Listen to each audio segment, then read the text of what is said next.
Am I the antagonist for making things uncomfortable during my parents' engagement dinner? My father is a serial cheater.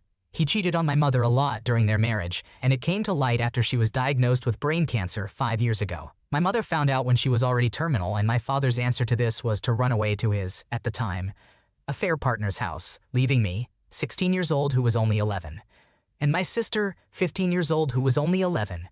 And my sister, 15 years old, who was only 10. To fend for ourselves and take care of my mother. He then tried to get his way back in for my mother's last few weeks, and she somewhat gave in for our sakes, because she was worried we'd hate him if she didn't.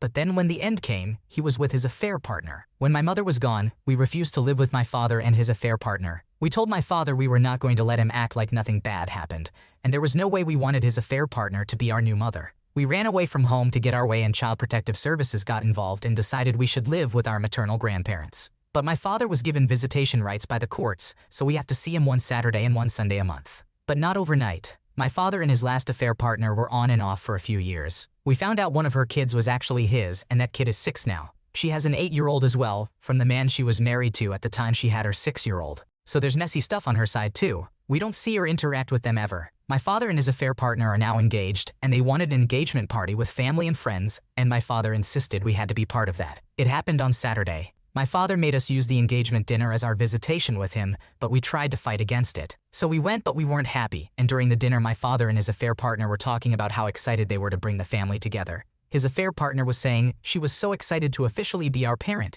and to have us come closer because of it. Their immediate families know the score, but not the extended family. Their friends mostly knew, I think. They were saying how it was the most wonderful time and stuff, and then my sister and I started saying it wasn't for us, and then sarcastically said how we couldn't wait to be a family with my father's affair partner. He was seeing all throughout our mother's cancer, and who he chose to be with when his wife was dying, leaving his daughters alone with their dying mom. Because he didn't even call her grandparents to tell them it was her final failures. We also brought up how he had fathered the 6-year-old during his marriage to my mother. This led to a lot of questions, surprise, and anger, the latter of which was directed at us. My father and his affair partner were furious we made the engagement dinner uncomfortable and asked us why we'd do that. My sister said we weren't going to pretend we were happy for them or us. I said they forced us to be there and we were clear we didn't want to be. They said we behaved like spiteful children. Am I the asshole? First of all, I am so sorry you had to go through all of this at such a young age. Your feelings are absolutely valid given the circumstances. It's understandable why you and your sister felt the way you did at the engagement dinner. Your father and his affair partner seemed to have a skewed perspective if they expected you to be enthusiastic about their engagement, especially considering the history of betrayal and hurt involved. It's natural for you to have reacted the way you did. It's important for them to realize that your emotions are deeply rooted in the past events and the pain you've experienced. It may take time for them to understand your perspective, but your honesty during the dinner was a way of expressing your true feelings, even if it was uncomfortable for them. In this situation, you are not the asshole for expressing your genuine emotions. It's crucial for your father and his affair partner to recognize and respect your feelings, as it will take time and understanding to rebuild any sort of relationship. Just remember to take care of yourself and prioritize your emotional well-being during this challenging time. Am I the antagonist for serving Indian food even though my brother-in-law asked me not to? First things first, I'm not Indian. I was born in Bangladesh and moved to America with my family when I was in primary school. I've been with my wife for a while, and I get along with her family relatively well, except for her brother. Overall, I'd say her little brother is extremely spoiled and entitled. He's 20 years old, and I swear he just has no ability to understand other people. My wife is white. It's Ramadan, and my parents invited my wife and her family over for iftar, which is when we break our fast, and then dinner afterwards. This is done strictly at sundown, which was around 7:30. Although I'm not very religious, I do fast, and my wife usually fasts with me. I told her family the details of everything, including that food would be served exactly at sundown, and that there would be 2 meals, one at sundown, and then another one about an hour later, which is the proper dinner. Leading up to it, my brother-in-law texted in the family group chat, which includes me, and asked me not to make Indian food. I responded with, "That shouldn't be a problem, I won't be cooking Indian food." The way I see it, this was a true statement in every way. Indian food would not be served, and I would not be making it, since my mom would be the one cooking Bengali food. And I also just thought it was weird to go to someone's house for dinner and demand they not cook their traditional food, but that's besides the point. On the day of, everyone comes by around 6. We have iftar a little after 7:30 as planned, although brother-in-law didn't really make that smooth either, since he was complaining about how hungry he was and why we were eating so late. He seemed fine with the iftar foods, which were some fried foods and halam, which is almost like a meat and lentil stew. Then for dinner, we had biryani and a few different types of curry, and that's where the issue started. He again complained that he doesn't like Indian food, and asked if he could have more of the stuff from earlier. Problem is, that was all finished, so he asked my mom if she could just make more. I wasn't going to let her do that after fasting and cooking all day, so I said no. He got annoyed and basically sulked for the rest of the night, and then later texted in the group chat that I lied. His parents agreed that I didn't lie, but that I knew what he meant and should have asked my parents to be more accommodating to their guests. I fired back that they've never even bothered to get halal meat when inviting my parents over, and last time all they could eat was bread and mashed potatoes. This happened over a week ago. My parents invited them over for Eid, which is tomorrow, and he said no, and then blamed me for tricking him last time. My wife doesn't like her brother very much, so she's on my side for the most part, but thinks I was harsh with her parents who don't know much better. Her parents don't want to come if their son doesn't, and he is demanding an apology before he agrees to come. Am I the asshole?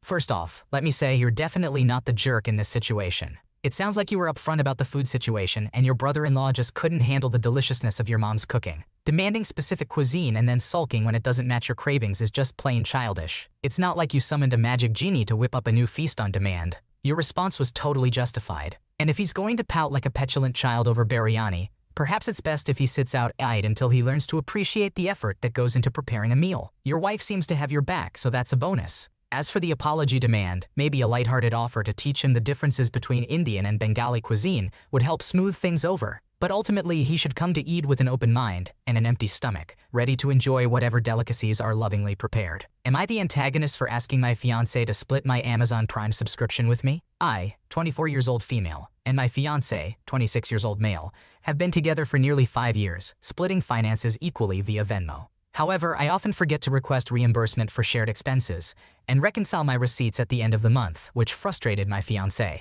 A few years ago, he asked to use my Amazon Prime account, which I've paid for since before we dated. He used my account for some orders over the next year or two. So one day I asked if he would be willing to split the account, but he declined and chose to use his parents' account instead. Despite this conversation, he continued to place a few orders on my account as well as used Amazon Video, which made me feel somewhat taken advantage of. He tends to be very frugal and will Venmo request me for everything, down to a $2 game of pool. After realizing his consistent use of my account, I asked if he would be willing to pay 30% of the subscription fee. However, he refused, stating he never agreed to it and could use his parents' account. I'm concerned about the possessiveness he shows over finances and question the reciprocity in our relationship, feeling like I contribute more than I receive. Am I the asshole for wanting him to help pay for the subscription?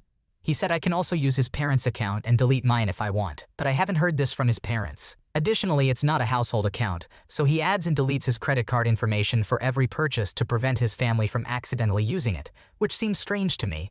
It also feels a bit invasive for his family to know all of my purchases, Amazon TV shows, etc., and I prefer to keep that information private as we aren't very close. Being grown adults in our own home, it feels like freeloading off of them to me. For more context, we both work full-time, with me earning slightly more than him, but he has significantly more savings. We split expenses like rent and utilities down the middle. His dad's frugality influences him, and I've expressed my concerns about his similar behavior after hearing about some financially controlling issues he's had with his wife. While I appreciate his efforts to change, the current situation doesn't sit well with me.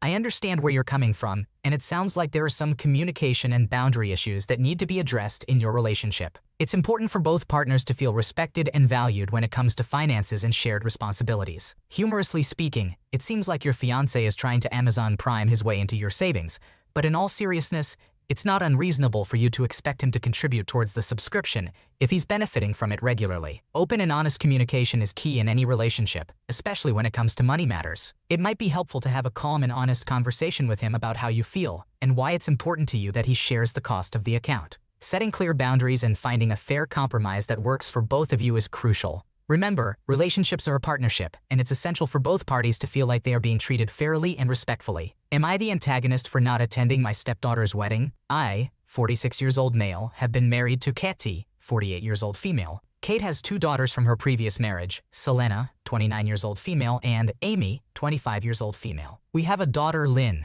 12 years old female, together. 2 years ago, Selena got married, and although I was invited to the wedding, I wasn't a part of the ceremony. Selena is very close with her biological father and doesn't see me as a father figure, which I respect because we still have an amazing relationship. Amy considers me a father figure though. I also have a very good relationship with Kate's ex and the girl's biological father, Ron, 54 years old male. We bonded over football and we went to many games together. I don't have many friends since I moved to another state, but I consider Ron a very good friend of mine. Amy is planning a wedding, and this is when the conflict ensued. She wants me to be the one to walk her down the aisle and the one to dance with her. I felt very honored until I found out the reasoning behind this decision. Around 5 years ago, Ron suffered a serious injury that affected his mobility. Fortunately, he isn't paralyzed or anything, but Amy claimed that his limp would get in the way of having nice wedding videos. I was shocked and appalled and disappointed in how cold and brutal she treated him. Ron was very involved in her life and loves her so much, and his condition wasn't even an issue for Selena when she was getting married. I politely declined her request, and this is when drama ensued.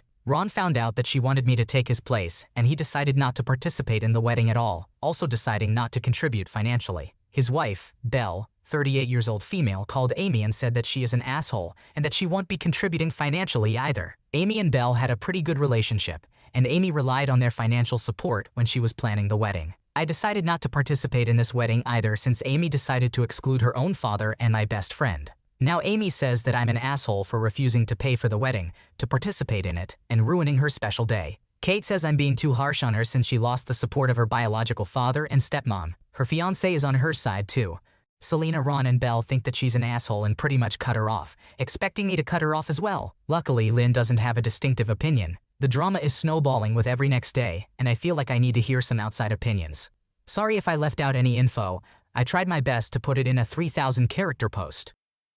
In your situation, it seems like you're caught in the middle of a bridal battle that is putting your relationships to the test. Amy asking you to replace Ron is a tough spot to be in, especially considering the reason behind it. It's understandable that you declined, as loyalty to your friend runs deep, and the fallout from this decision is definitely a messy wedding cake to untangle. Ultimately, it's clear that emotions are running high, and the drama seems to be multiplying like wedding guests on the dance floor. While it's important to stand by your values, finding a way to navigate this situation with some humor might help lighten the heavy mood. But remember, being stuck in the middle of a family feud can be a tough gig, so try to approach it with empathy and understanding while also standing your ground. And who knows, maybe a good old-fashioned football game with Ron can help kickstart some healing.